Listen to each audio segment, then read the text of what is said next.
एक शख्स आकर अर्ज करने लगा, या अली, आज मैं बहुत बड़ी परेशानी में मुब्तला हूँ, कोई हल बता दीजिए।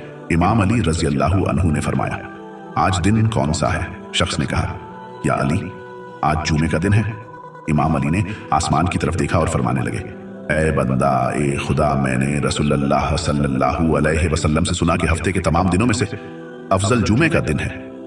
जो इंसान जुमे के दिन मगरिब की नमाज से पहले एक मर्तबा सूरह रहमान पढ़े और फिर आसमान को देख के ये कहे, ए अल्लाह, तुझे वास्ता है अपने महबूब का, इस जुमे के दिन के इख्तिताम से पहले मेरी तमाम परेशानियों खत्म फरमा, मेरी तमाम दुआ को कबूल फरमा।